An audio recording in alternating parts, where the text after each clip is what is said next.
Hello, my name is Victoria Alexander, and I'm the owner of Realty Collective, a boutique real estate firm that I started myself 16 years ago when I wanted to break the stereotypes that define real estate brokers here in New York. And I'm sure everybody has had a negative experience at some point trying to find an apartment in New York. Maybe you haven't, and then I am very grateful for that. But I know that real estate is very complicated here, and that some of my associates have made it even harder for people. So I have worked really hard to try to make it very attainable and accessible, be very transparent about information, and not let my fiduciary responsibility, my financial gains get confused about the work I'm doing. So I have my office is in Red Hook right now. I used to have 4 offices around Brooklyn, but since things went virtual, there's no point in having so many storefronts for real estate. And I've been working with Lisa and Rashidah for a very long time now at this point, helping first-time home buyers buy homes. And we have worked together on over a dozen deals now, and I couldn't be happier with having such strong, amazing other women work with me on this journey to help first-time home buyers purchase a home here. I mainly focus in Brooklyn, but I know that I can help buyers buy anything in New York. Just have a deal in the East Village right now.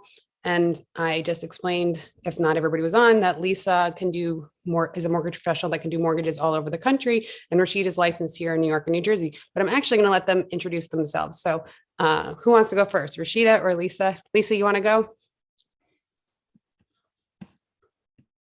Sure. Hi, my name's Lisa. I'm a mortgage loan officer at Cross Country Mortgage.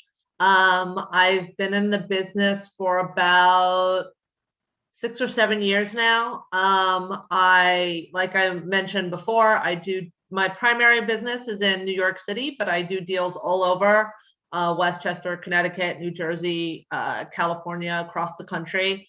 And yeah, I really love focusing on first-time home buyers. It's complicated and very stressful process, but me and my team really strive to make it as painless as possible. So I'm looking forward to talking to you guys and seeing how I can help. Thanks so much. Rashidah, do you want to introduce yourself? Hi, good afternoon, everyone. Hope everyone's enjoying this lovely weather, even though we're in a Zoom meeting. My name is Rashidah Siddiqui. I have been practicing real estate law for the past going on 19 years. Primarily doing residential real estate. So whether you're a first-time buyer, selling, purchasing, working with the lender, I've represented clients on all the various aspects of it. My main office is located downtown Brooklyn. I'm actually in the office today, so there's construction going on. So if you hear some noise, sorry about that. And also licensed in New Jersey. So I represent clients that sometimes there's, clients leaving from Brooklyn going into New Jersey, and I can assist with that as well. As I said, real estate law is my primary focus, and I look forward to giving you guys some more information on the process as your attorney. Thanks so much, guys. So I'm Victoria Alexander. I'm a buyer's broker, but I also represent property and rentals. So I do residential and commercial all over here in Brooklyn, and I should work on a better elevator pitch for this meeting maybe. But so that the 3 people that you need for purchasing are a mortgage professional, a lawyer, and a real estate broker. They're often referred to as buyer's broker. When you show up at a property and see a broker there, the person that is there, they represent the seller. Their fiduciary responsibility is to the seller, and they're always going to look out for the seller's best interest. Even if you think, hey, I'm going to go through this experience and be able to take advantage of there only being one broker involved and maybe save money, you end up not putting yourself in the most advantageous position. So it is in your best interest to have a buyer's broker. It does not need to be me. You should interview people, feel comfortable with them. Same thing with your lawyer and your mortgage professional. We have a great team here, but you have to spend a lot of time and energy with this person. You want to feel comfortable, like they're going to answer your questions and that they're an expert in their field and that can guide you through this process, because our jobs are to guide you through this process with our expertise. And a lot of this is about personality type and what you feel is a good match for your personality. So that you definitely need to assemble your team. Ask questions. This is a job. Interview us. Make sure that we're the right person for you. Next slide, Meredith. So why buy? There's lots of reasons to buy. The rent's too high. Maybe it's coming down a little bit now. You can have your own design. Long-term investment. This is like buying something is like having a savings account. All of that money you're putting towards rent right now that you will never see again, you're investing back into equity, into a property. And that when you sell that, you'll see that equity in that return. And I said equity. So those are some reasons why. Other people have reasons to buy. Right now, the price of rent and having a mortgage has never been closer because interest rates are just so low. So if you were like, oh, I can afford $2,500 or $3,000 in rent, you most likely could afford a mortgage that's $2,500 or $3,000. And some of my clients are getting mortgages at those numbers because of what's happening in the market. So those are some reasons to buy. Next slide. We use a rent versus buy matrix that was designed by the New York Times. I did not make it. That you can put in all of your specific details and criteria, and they will calculate for you if it's a smart decision for you to buy. Some of that criteria to me always is, are you going to be holding the property for at least 5 years? Will you be living in the property? If you're not going to be living in the property, you probably shouldn't buy a co-op for some certain reasons, and we'll go through that. If you're in a rent stabilized situation, if it's very good, it might not make sense for you, even if you're going to stay, there for 30 years. So calculating and figuring out if buying makes sense for your lifestyle and your income and your life choices, like staying in New York, we use this link. And I think Meredith's going to put the link in the chat so you guys can have access to it right away and calculate your rent versus buy situation. Next slide.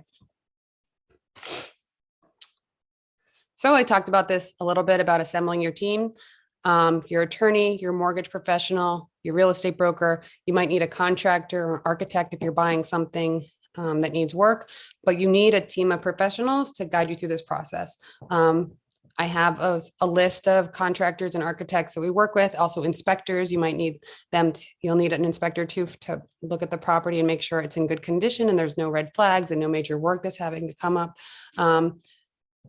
I think that it's self-explanatory what everybody does, but Rashidah or Lisa, do you want a moment to talk about what your role is on the team, how we work together to make the deals happen?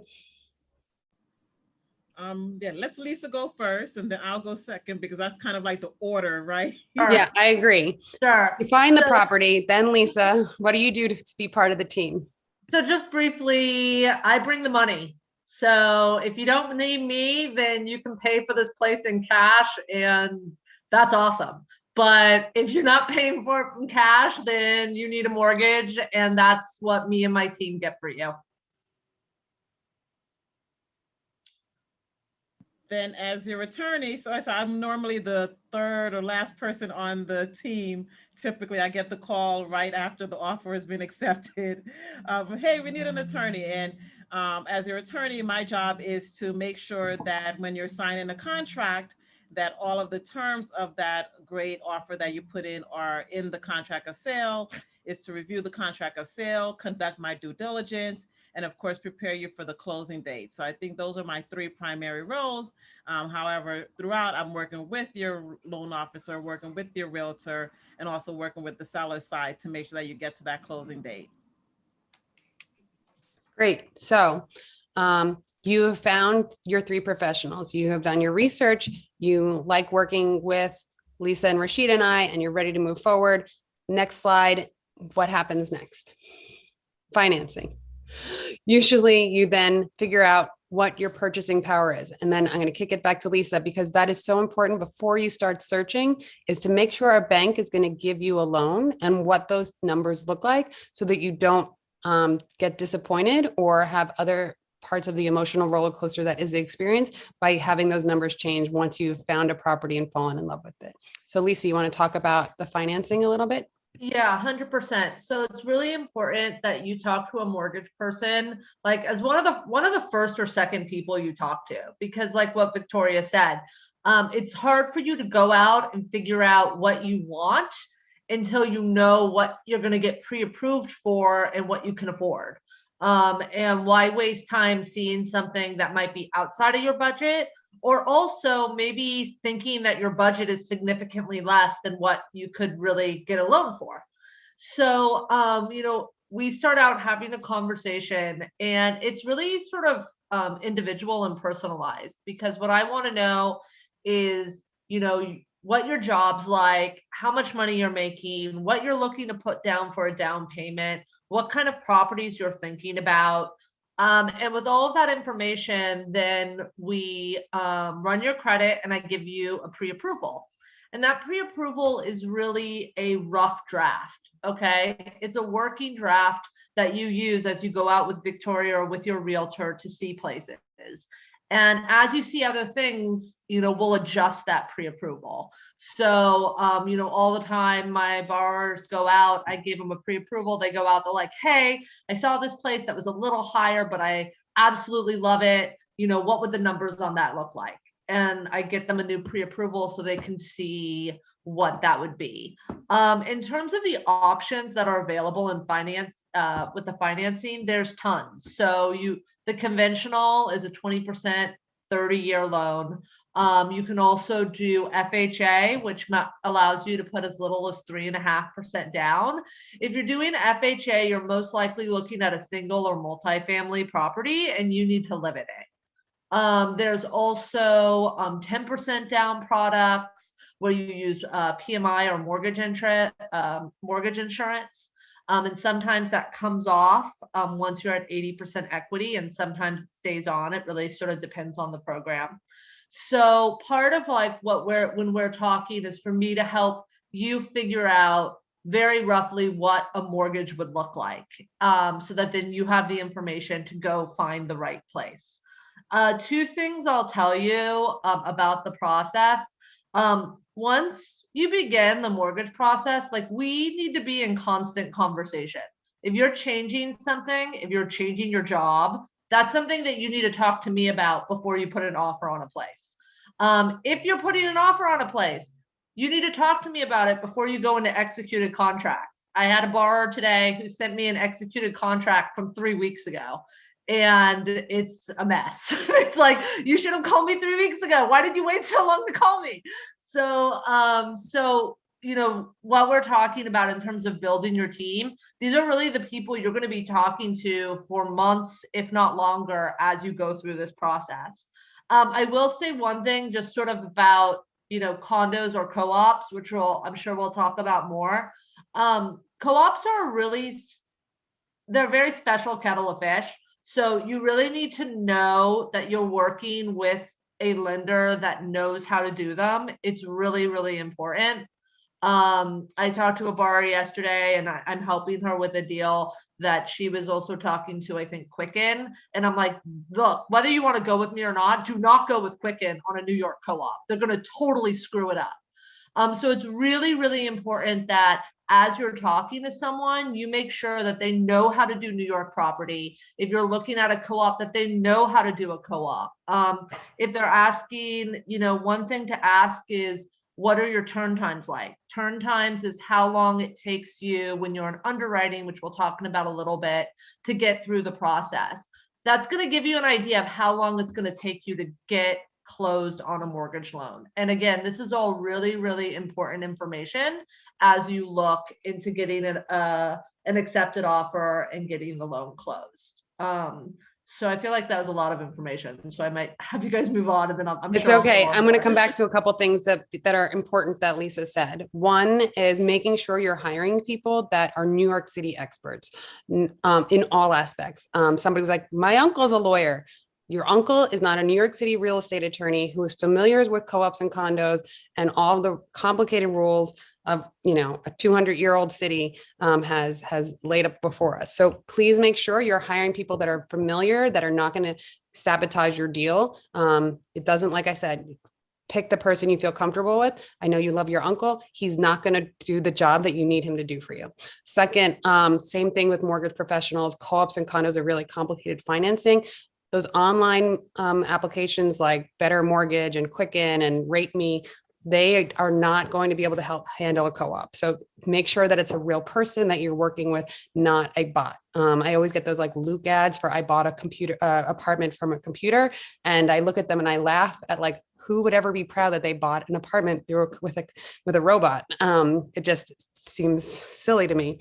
And then other parts of the financing thing that I think is really important. If you are self-employed, if you are on 1099, talking to Lisa about how you file your taxes before you file them this year to make sure you're looking the best you can on paper to a bank. And I think that's really important about working with an actual person. And if you're self-employed, and that's one of the things that came up a lot in our last class, because we just had a lot of people that were entrepreneurs, which is so great. Yeah, let me just to reiterate that's such a good point, because tax extensions got, you know, extended back, which is awesome. So anyone who's self-employed, that doesn't mean you can't get a loan. You 100% can, but a mortgage professional has to look at your tax returns. And I always say, I want to see your tax returns for the last 2 years. And if you're working on your 2020 now, I want to see them before you file. And those 3 things help so that we can figure out what a pre-approval on a mortgage might look like and make sure that you're getting qualified. I've had a deal I'm doing with Victoria, actually. I had a conference call with the accountant so we can figure out how she could do her taxes so that she could still buy the property she wanted to buy.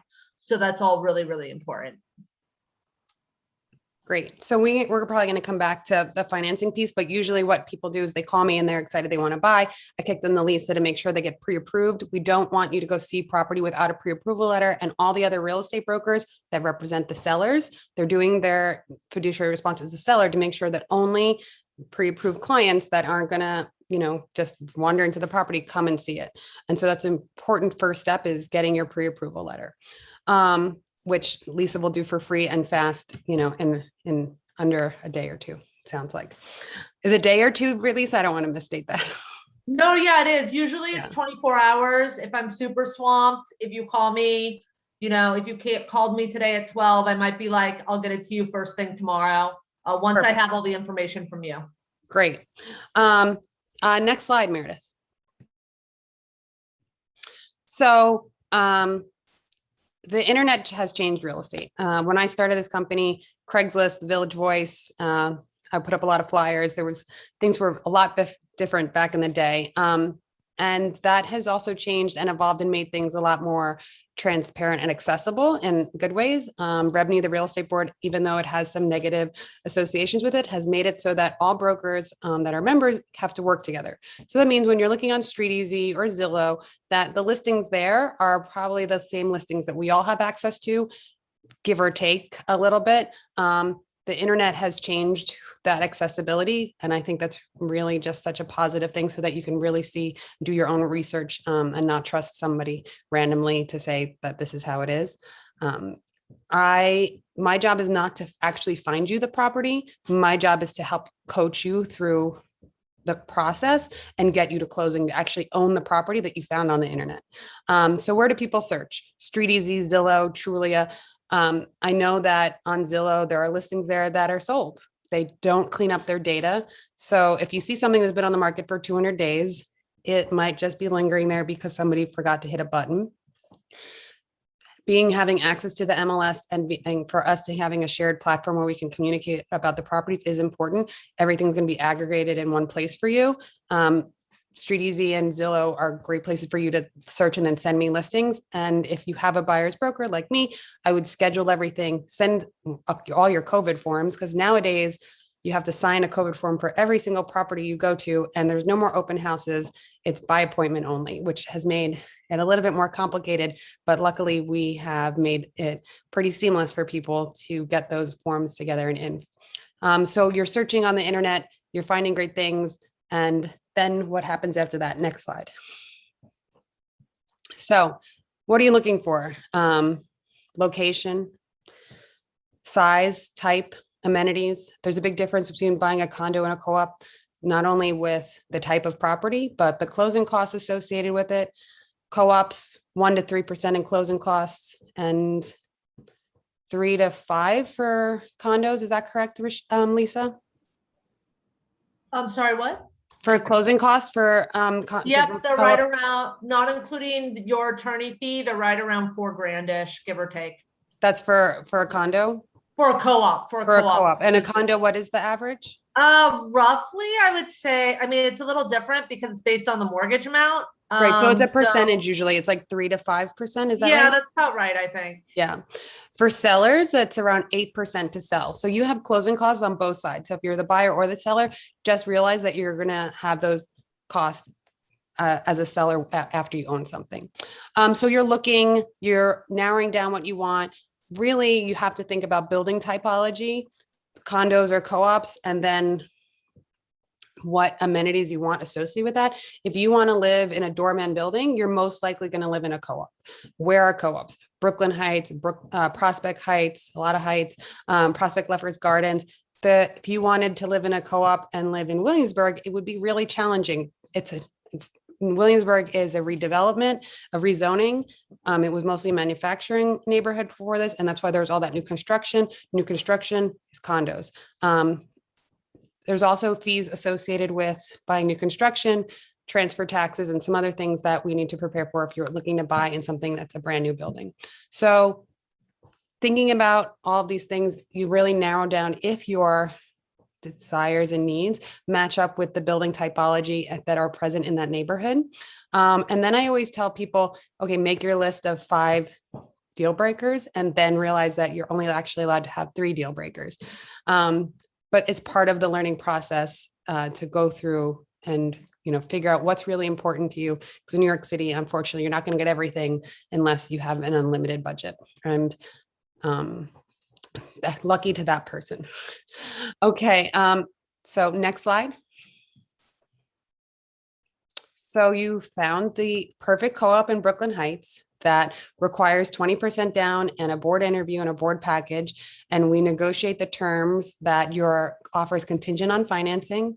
It's contingent on an inspection, that you have 60 days to close, and what other terms could be in there. And we want a seller's credit of $5,000. And you are going to let the seller occupy the apartment after closing for a month. So those are some terms that could be negotiated that I would negotiate for you. And once all of those terms and all those things need to be negotiated before we have an accepted offer. And then after we have accepted all of those basic terms, we send out deal sheets to the lawyers and we notify your mortgage professional, Lisa. And the lawyers then negotiate the contract, and contract terms are different than the deal terms. You make an offer, there's nobody else there. So your offer, we get to negotiate it and it goes for below asking. Or what's happened this last weekend for me, there's 100 people at the open, also saw the property this weekend, and we go into a bidding war and we have to go to best and final. And you get to win because you've looked under market and you've looked at things that are slightly under your budget and have a little bit more bandwidth so that you can, something that was listed at 520, you're offering 550 and you win.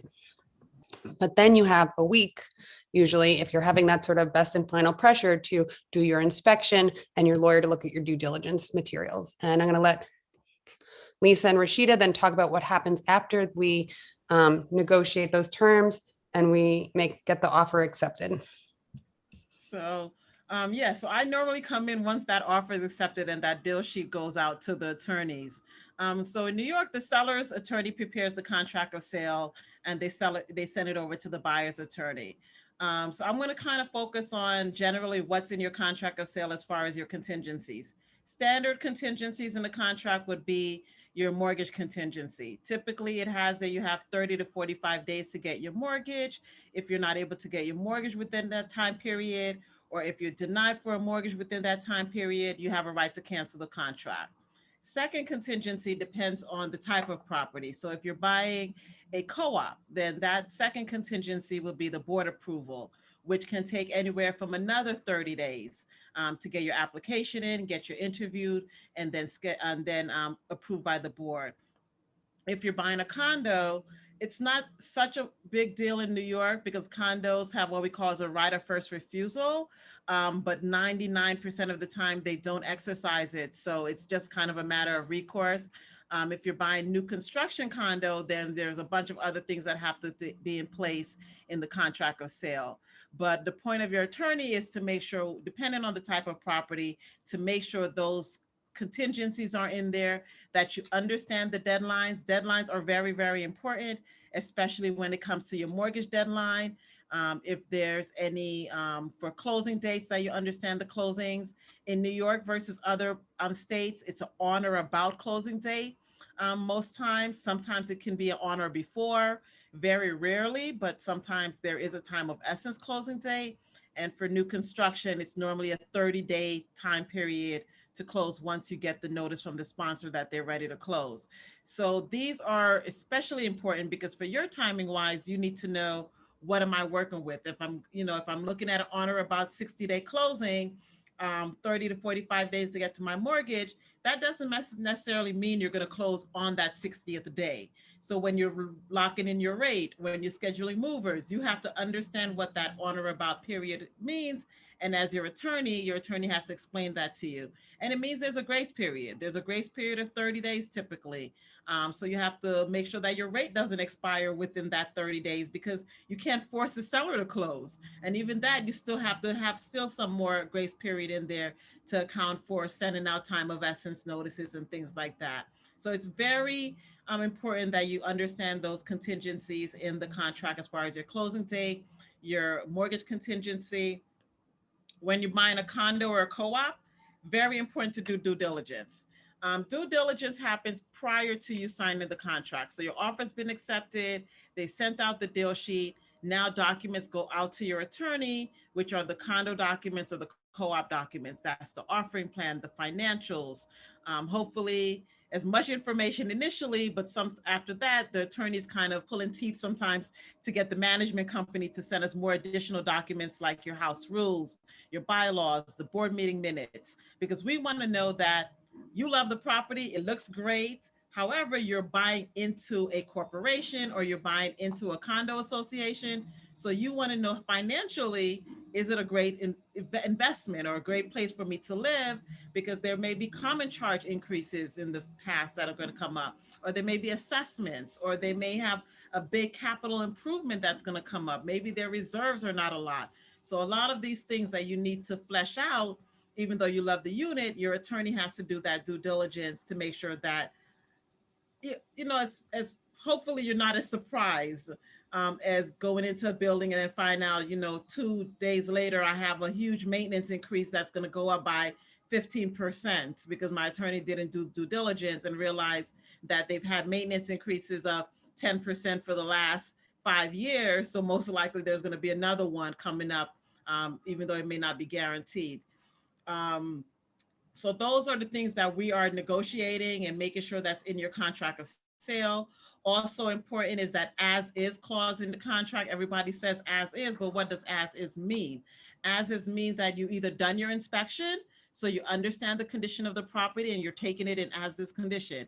If you haven't done your inspection and you waived your inspection, then that means that if there's a window that's broken that you've missed because when you just saw the property once and you didn't do an inspection, they don't have to fix that window. If there's an electrical outlet that never worked, that falls under the as is if you didn't do your inspection. So it's always important that your inspection is done prior to closing, other than for new construction, if you're doing an inspection, so we can include any items that you want the seller to address in the contract of sale. The final part of things that we do is getting you prepared for the closing. That's working with Elisa, making sure the bank has got what they needed. And once they issue that clearance to close, we as your attorney is to kind of get everyone together to get to that actual closing date. For co-ops, it can mean organizing 7, 8, 9 different individuals to make sure documents are there. For a condo, it's a little bit less. For a house, it's a little bit less, but we have to make sure everybody is available on that date and on that time, and the funds are going to be there, and you're going to be available and have all the documents you need for the closing. And that's your attorney to prepare you for that closing date once you get that clearance. And Lisa will talk about more about what goes in to get that clearance to close. So yeah, so Rashidah's done her due diligence, which by the way, she's awesome at. And you guys now have fully executed contracts. And unlike that borrower from yesterday, you or your lawyer are gonna send them immediately to me. Because once you have fully executed contracts, we're on a time clock. Like Rashidah said, there's a commitment date that we need to meet. There's a closing date that we need to meet. And so I personally, talking about why we are in conversation is that I have everything sort of ready and prepared. So as soon as we have the fully executed contracts, it becomes, what we say is a live deal, right? Which means that this is happening. We are ordering the appraisal. We are getting you initial disclosures. And right now our focus is to get you into underwriting. So that process is, I work a lot up front to make sure that we have as much as we need. And then my processor, Danielle, who's amazing, reviews your file. And basically her job is to see any last things the underwriter might need to get those in line so that as soon as the appraisal comes back, we can get you into underwriting. So earlier I talked about turn times. So this is when this becomes really important.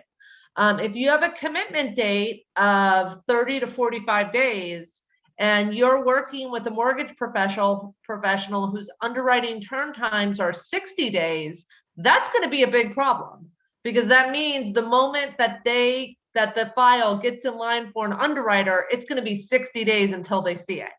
And that means you're not going to make that commitment date. One of the things I think me and my team do really, really awesome is our turn times are amazing. So for conventional deals, our underwriting turn times is conservatively 3 days. For a bigger balance like a jumbo or something a little more complicated, it might be up to a week. But this is all really important because it's going to get you your mortgage commitment letter. Once you have your mortgage commitment letter, 2 things can happen. First of all, you can start feeling really good because you're about halfway through the process. And usually with the commitment letter, there's a few little conditions to get you to closing. If you're buying a co-op, this is very important because until you have that commitment letter, the board is not going to schedule your interview, and they will not. Some boards, as soon as you have the commitment letter, are like, hey, come in tomorrow. Some boards are like, our first interview slot is 2 months from now. You have to deal with the timeline of the co-op. So that's why getting that commitment letter is as quickly as possible is really, really important. And from then on, then we're really all working together to get any last things we need so we can get you the clear to close. Then once we have the clear to close, Rashidah works on assigning the closing, and then you are good to go and you have a property, which is pretty exciting. It is exciting. You also get to do what's called final walkthrough right before the closing, which is you go and make sure the property is in the condition that you expected it to be sold to you at. Are all the fixtures there? Did they take out the beautiful chandelier that you thought was included and that says it wasn't excluded in your contract, which you need to make sure of? Are all the sockets working? Are all the appliances working? Is the heat and AC still working? That's all really important. And you do that usually 24 to 48 hours before you sign and close on the property. And then you show up to the closing and you give all of your money to the bank and the seller. And then you sign 1,000 places and then you get some keys to your new home. And it's a really exciting day. And then you usually are a little bit cash poor, but house rich, I like to say. And you start moving, hopefully that week and making a home in your new permanent purchase. here in Brooklyn. So now that we've gone through the whole process, does anybody want to add anything to that? There's like a couple things that came up that I would love to talk about as a group if we're opening for questions. Tina, do you have anything you want to add? You have to unmute yourself. Oh, okay, I can unmute myself. No, I just think that's, I wonder for everybody who is listening, it's a lot of information very fast. And so people should feel free to ask for clarification if there was something that just seemed to zip by. I have a lot of questions for clients right now asking about, are we in a buyer or seller's market? And then the other question I've been getting brought up about is locking your rate. So locking your rate, I'm going to switch to Lisa, and then Tina, I'll let you talk about our for in a buyer or seller's market. So locking a rate it's a little complicated dance. So the market's really volatile right now, which means that, rates have started to creep up a little bit. People shouldn't freak out because rates are still fantastic. You're still talking about rates in the low threes, which was not around a year and a half ago. So it's still a great market in terms of a mortgage. The issue in terms of locking your rate is based on really what you're buying and what the timeline is. So what I always tell my borrowers is my team's job, and I have a team that work with me and they're all fantastic. Their job is to get you to the closing table as fast as possible. My job is to get you the best rate, and I'm really good at my job. So I constantly am in this type of market, I'm looking at the market updates, multiple times a day to figure out when's the best time to lock my borrowers. Because I want to get them the best rate possible. But I also want to avoid an extension fee, because extension fees can get really, really expensive really fast. So to give you just one example, if you lock, for example, you're buying a co-op and you lock at application for 60 days. That means you have to close in 60 days or else you're going to pay an extension fee. What we just talked about co-op, there are so many things out of my control as to when you close. When is the board going to give you an interview? When is the board going to get us the documents we need? When is the board going to approve you? These are all things that take time, and we need to know more about the timeline before we do that. So that's why I say it's a little bit of a dance of figuring out when you want to lock. I will say in this market, I am locking people earlier than I would have 2 months ago, but I'm also talking to them about the options and really putting the ball in their court as to what they want to do. For a co-op, I won't lock you at application.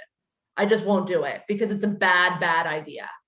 So if someone really, really, really wants to lock at application and they're buying a co-op, then they have to know they're taking a really, really big risk. And that risk can be really, really expensive. Because as Rashidah will say, you can't get the seller to pay for your extension fee. You can't be exactly. That's what borrowers always say. Well, I can close, so can't the seller pay my extension fee? No, the seller's never going to pay your extension fee, right, Rashidah? I was just going to say the rate lock is probably one of the big conversations I do have with clients when I'm talking about timing of the closing date and this on or about understanding what it really means, and understanding that on or about is not a date set firm, and you have to have all of these things to line up. And then you also have to understand the seller has to be available, and they also get to utilize this on or about period. So you're ready to close, your bank's ready to close, and it's within the on or about period that the seller wants to use. You have to understand you can't, they're not going to pay for anything. You have to extend it at your own cost. And truly, it only comes in where we can negotiate sometimes them paying it if it's after that 30-day period. Right. And now it's for co-op, the co-op hasn't approved you and you're about to lose your commitment and things like that. Or if it's a time of essence that we had to send out. And all through that time, you have to make sure your rate still stays into effect. So that rate lock conversation is definitely something you want to have with both your realtor, with your loan officer, and also with your attorney.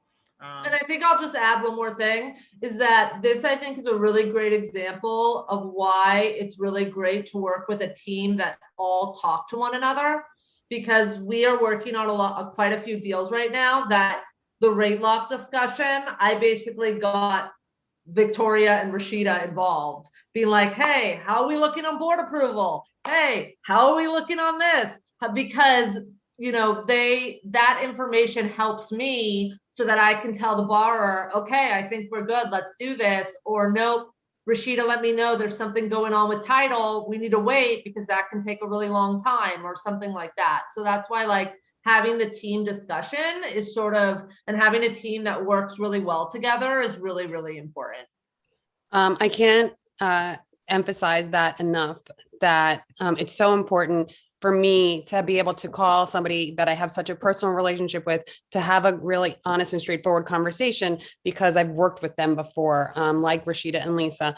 I had a deal in Manhattan and they picked another lawyer, and that after they talked to Rashidah, they went with this woman that I then found out was like a very aggressive person. And we had a very hard time. It took the longest contract negotiation I've ever had. She was a pit bull. I appreciated her for that, but we didn't need that on this deal. And all it did was make my client super alarmist about small things that easily could have been addressed. And I really, thankfully it all came together at the end, but that it was really difficult for me because I couldn't talk to her because I didn't know her. I couldn't have a straightforward conversation because I just didn't have that rapport. And that's the great thing about working with people that are all work together all the time. Like, I checked in with Rashidah. I was like, Rashidah, we have these 6 deals, sent you a deal sheet, did this, did that. Like, what's going on? Have you talked to it? Okay, we're moving. It's great to like have one person that check in on everything and is helping me manage the clients and their expectations and the education of this process all together. Is there any questions from people here in the chat? We have a large group of you, and I think that, I want to answer what people are asking, but I'm gonna let Tina, while you guys are typing, Tina talk about what's happening in the market right now, and why it's still, even though it's, seems scary, it's such a good time to buy. It's such a good time to buy. What Lisa said is so true, that rates have crept up a little bit. But when I bought my first place, I got a mortgage at 8%, and I considered myself lucky. So I think you have to make sure that you keep things in perspective and you don't let these like incremental increases in mortgage rates make you feel crazy. Because there's a lot of different factors I think that you need to think about right now. There's price, but you really do need to look at the common charges and the carrying costs of a home. So in New York, it's really different. And this is one of the things that I think is funny about Zillow, is that Zillow will sort of factor in what it thinks your taxes are going to be. And taxes in New York City, real estate taxes are all over the place. If you're buying a co-op, your real estate taxes are rolled into your monthly maintenance. But if you're buying a condo, a new construction condo, you might find something you're like, wow, this seems really affordable compared to other things I'm looking at. And then you look at those monthly common charges and you're going to be paying $1,500 a month in taxes. And there is sort of no rhyme or reason to it. It's one of the reasons I recommend people use StreetEasy, because StreetEasy, even though StreetEasy, Zillow, and Trulia are all owned by the same company, StreetEasy is using the actual taxes and the actual common charges that are associated with those properties. It's not estimating them based on like what rates are in Denver, which apparently is what happens at Zillow. Zillow also does a thing where it calls all co-ops condos. I do not understand why they can't figure this out, but that's one of the reasons why we suggest StreetEasy. Their information is a little more accurate. But the market that we're seeing right now, there is a real sense of urgency around those rates going up. And also when they announced the sort of timeline for vaccinations in the country and the idea that there would be enough vaccinations available for all adults by the end of May, it just completely shifted the real estate market. So we went from what has been reliably a buyer's market and a kind of ideal buyer's market with incredibly low rates, a lot of negotiability, really understanding sellers, not a ton of competition, to all of a sudden the reverse of that. I mean, we still have the great rates, and that's really good, but there's very little available inventory. We have people who are moving back to New York who have been living with their in-laws in Connecticut for the past 8 months, and there is not enough property for those folks to move into. So it's a really different time. It's not a bad time to be a buyer. It's still actually a really good time to be a buyer. Like, the factors are all really favorable, but there are a lot more people and a lot more competition for the properties that are available right now. Yeah, I totally agree. I totally agree that the market is in such a good space, and that it's really exciting to be a buyer right now. There's just so many opportunities for people. And I want to talk a little bit about, if you're a buyer, what happens if you work with us. We have a project management tool that we organize for people that has a library of resources that outlines the timeline for buyers. So at every step of the process, there are resources there and available to you that are associated with where you are. So at the beginning, figuring out your worksheet and your budget and like what's important to you. And, if a co-op or, if you're going to rule out a co-op or a condo.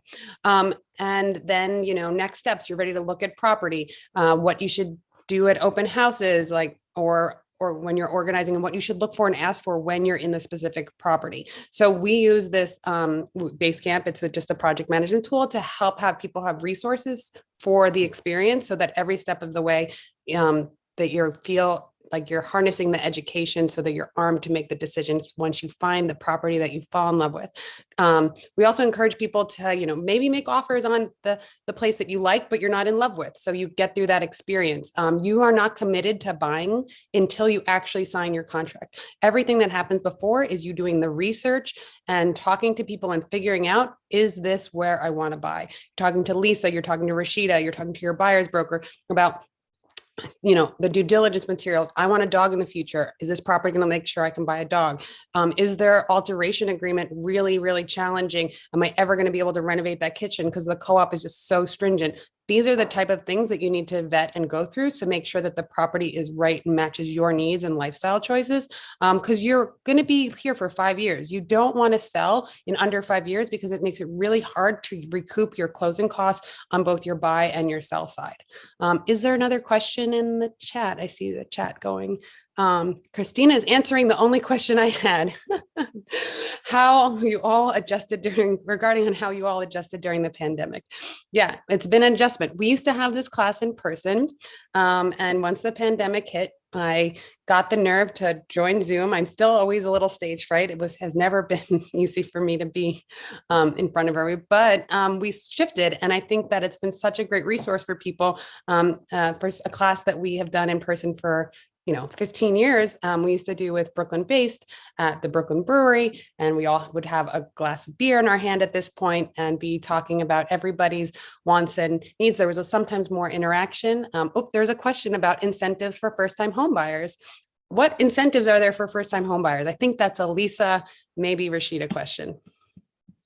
So on the mortgage end, there are a few first-time home buyers programs that allow, for example, down payment assistance. But the thing that you need to know is that a lot of times those down payment assistance programs are income restricted or purchase price restricted. So if you make too much money, you can't qualify for them. And if the thing you're buying is too expensive, you might not qualify for them. So it's something to ask about, but honestly, right now, I'm not really seeing them used that much on the mortgage end, just because also rates are so great that it's like you're getting a better rate by maybe not doing a down payment assistance program. And a lot of people can't qualify anyway, because in New York to buy something, you're probably making a decent amount of money. So that's on the mortgage end. Rashidah, did you want to talk a little bit? Yeah, I mean, I do see that there are some programs. Some of them are also kind of location specific. So depending on the areas, the lender may have a specific program for that area that they'll cover some of your closing costs. But once again, it's just something you have to speak with the lender about. And most times it's that they'll pay towards your closing costs if it's within that certain area. I have had clients that have used down payment assistance programs, whether through Sony May, whether through the city. And it's just about, they have to make sure it's kind of more pre-planning for that they've gone through the certifications, that they've done the work in order to qualify for those programs. So if you're thinking about long-term and it's not immediately looking to buy, then it's something that you have maybe a couple of more months to start looking into those type of programs. And of course, work with your lender to make sure that they are fine with those programs as well. But there are some first-time home buyer programs out there. Okay, good. And the questions are starting to come in. So what is the typical down payment amount? And that changes, I think, from property type. Lisa, do you want to talk about that since it's finance? Sure. So it can be anywhere from over 20% to 3.5%. So it really depends on what you're buying and how much you want to put down. The typical is 20%. That's the standard. That's usually going to get you the best rate. And for co-ops, usually that's the minimum they require. You can, obviously put down more than that if you want. If you go less than 20%, then you have a few options. You have mortgage insurance. And if you do like 10% down, then you would most likely do a PMI, a private mortgage insurance. That would just be a monthly cost added on. It's actually really inexpensive right now. Usually if it's private mortgage insurance, it'll typically come off once you're at right around 78 to 80% equity in the property. Sometimes they require a new appraisal, sometimes they don't. If you go FHA, then you have two mortgage insurances because you're only most likely going to be putting 3.5% down. You have the upfront mortgage insurance, which is incorporated into the loan, and then you have the monthly insurance. With FHA, you pay mortgage insurance as long as it's an FHA loan. The only way to get out of that monthly mortgage insurance is to refinance out of FHA. So it's really a matter of, when you're talking with a mortgage professional, part of like my job is to help you figure out what your options are and then what you're comfortable with in terms of how much you want to put down and how much you want to pay per month. The other thing, though, you can remove FHA is if you pay down to a 20%, right? So that you, the equity in the property is, or did they remove that? No, not for FHA. For FHA, it's going to have mortgage insurance as long as you have an FHA loan. How you get out of that mortgage insurance is if you refinance. So that's like the big difference. But honestly, typically if people are doing FHA, they're only putting 3.5% down. So think about how long you would have to live in that property to get to an 80% equity. You're probably going to refinance before then anyway, or sell the property. When I bought my house, I knew it was that you could pay down to 20, you could get to 20% and then they'd remove the PMI. Yeah, so no, then they don't do that anymore. It's not that anymore. No, FHA, you always have that mortgage insurance. That's frustrating. PMI can add up after a while. So was there any other, there was a question that was, what's the typical down payment and the incentives for first-time homebuyers? Was there any other questions? I think that we went over a lot of stuff, but I want to give people an opportunity to just ask what is relative to them. And it looks like I don't see other questions coming in, but I remember from last time there was people talking about applying for a mortgage if you are self-employed and what that really looks like. I know we talked a lot about going over the tax returns. Was there anything else besides reviewing the tax returns to be concerned about if you were a self-employed person applying for trying to purchase? Sure. So the general rule is for anyone, whether you're self-employed or not, is to be qualified, the income we use is the income you pay taxes on. So if you don't pay taxes on it, we can't use it to qualify. So that's why with self-employment, it gets a little tricky because you take deductions, right? Now, that doesn't mean I can't use some of your deductions. I can add some of them back in to your income total, but that's why I need to see your tax returns because some you can add back in and some you can't. The other thing you need to remember if you're self-employed is with COVID, all investors now are requiring a profit and loss statement where basically we need to see that your business is up and running and that it is, on track to making the income that we're using for this year, because some businesses, were closed for 4 or 5 months. So now we only need before, like at the peak of COVID, we needed like a 12-month P&L, profit and loss. Now you're looking more like a 2-month. So that's really helpful to some businesses that were really hurting like in a year ago and are now really back to normal. So like I sort of said before, if you're self-employed, it really is sort of a personal conversation. And what I tell my self-employed borrowers is, I have one right now that I'm working with Victoria, and it was a little tough, but we did a little discussion. We did a conference call with her accountant and we worked it out. I have another self-employed borrower that, is not going to be able to get a loan right now. And that too is okay. So then it's like, okay, so it's not going to happen this year. So this is what I would need for it to happen next year. Right. So that you can start to get prepared. So, don't be discouraged if you're self-employed. I think it's really just about having those initial conversations. I think that's so important. And I always forget to point it out is like, if you guys are thinking about borrowing and it's not going to happen today, that doesn't mean we should not be talking and helping you prepare for buying next year, in 2-3 years, in 5 years. I had a client, I worked with them for 5 years till they got all their ducks in a row, plus the property that they wanted came to market in the price point that they needed in the neighborhood. And it just took that long and lots of coaching and talking through until we got there. So just because you don't think it's a reality tomorrow does not mean you shouldn't call us and talk to us so we can help you get and like reach this goal. I know how important it is to people and what a dream it is and how exciting it can be. And don't be discouraged just because you don't have 10 or 20% down to make the purchase. Talk to us so we can help you get there and reach your goals. If this is, I'm assuming if you're on this call, it is a goal. Tina and Tina brought up a good point about getting gift money. And I also want to ask Lisa, sorry to keep asking you questions, Lisa, but like to get a pre-approval, what do you really need to start that conversation? And then, what about gift money? Because not all of us have been able to save because we live in New York City. I got gift money. I had to have my parents co-sign my loan. I did lots of crazy things to make it happen for me. And that's just, New York City's challenging. They don't know my mom's still on my deed, but it's in, I made it so that I still get the house if anything happens, but I needed her because I'm self-employed to, sign on for me because I do what you just described is write everything off that I possibly can. Yeah. So gift money is no problem. So it has to be a family member.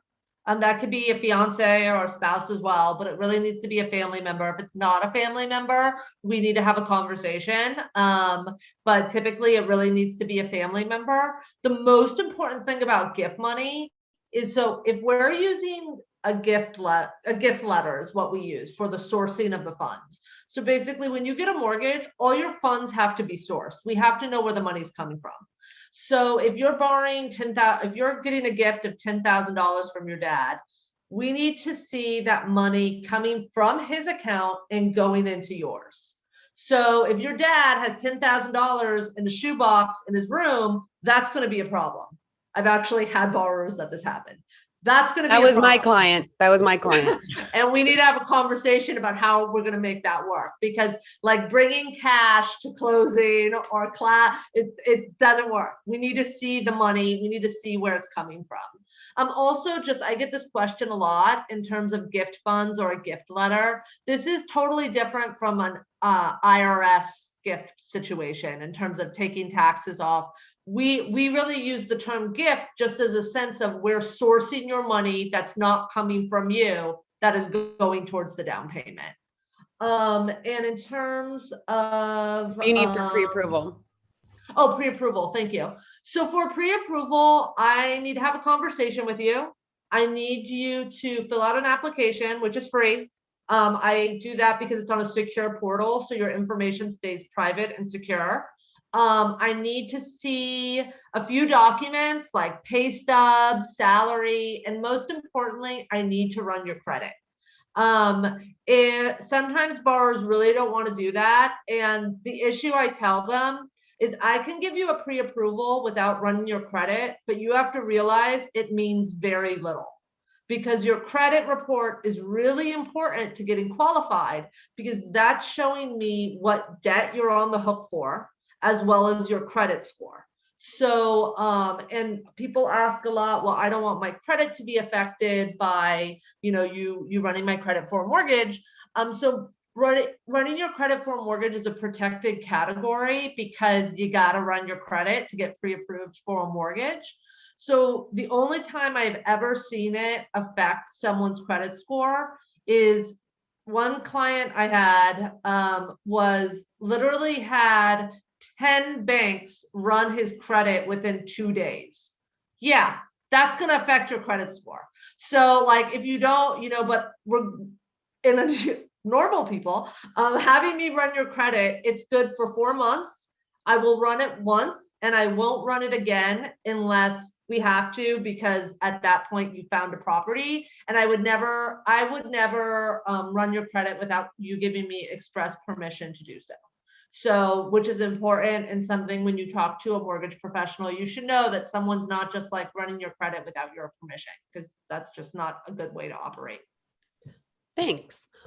Someone asked, is it still possible to buy an affordable property house in Brooklyn? And my answer to that is affordable is relative. So I don't have a specific answer, because it just depends, like, are you paying rent of $2,000 or $3,000 or $4,000? Because if you could come up with the down payment, you could afford to buy something if that matched that monthly expense that you were coming up with for rent. And so instead of you spending, if you were spending $4,000 a month on rent, that meant you'd be paying $48,000 a year on rent. And it would be really nice to put $48,000 into your equity of your home that you would get back when you sold it. So I just think that the question about the affordability is just relative to what you can afford in your lifestyle. And Brooklyn, it has become an expensive borough because Manhattan's busting at the seams. Other boroughs are going to become expensive too in the future. And so if you want to stay in New York, I have no better advice. If you are staying and committed to living in New York, buy something, make this permanent, make sure you don't get priced out, buy your little slice, whatever it is that you can make and live there, because New York is always going to be in demand, because we all love it for probably lots of different reasons, but we all love it. And so if you want to stay here, make sure that the reason that you can stay here by making it affordable to you by buying a piece of property. You won't be able to afford it if you let a landlord or a property investor, manage your future and, commitments to staying here and price you out. I know Lisa has to jump off. Is there any other questions? I'm just going to look before we cut things. I thought there was a time period for that running credit multiple times would not affect the score because it was done within 45 days. Not true. Yes, that's what Lisa said. It wouldn't affect it. Question Susan about the thing. So if you run it from 2 or 3 banks for a mortgage, it's not going to affect your credit score. I think that's what she said originally, and not sure if you heard that part, right, Lisa? Yep, that's correct. Great. So I think that at this hour, it is after 6 o'clock. People seem to want to talk directly. I'm getting some DMs about talking directly after this and talking about next steps. And we'd happily, any of us, jump on a call to talk to you about next steps and what that looks like. And we'll send out a bunch of great resources for you to start, thinking about what that looks like and next steps, and educating you on what you should be doing. So thank everybody for their time. Lisa, Rashidah, it's always a pleasure. And Tina, I'm so glad you got to join. And I'll be sending an email. And if you want to set up a call with any of us, we'll talk then. Thanks everybody, and have a good night. Thanks, guys.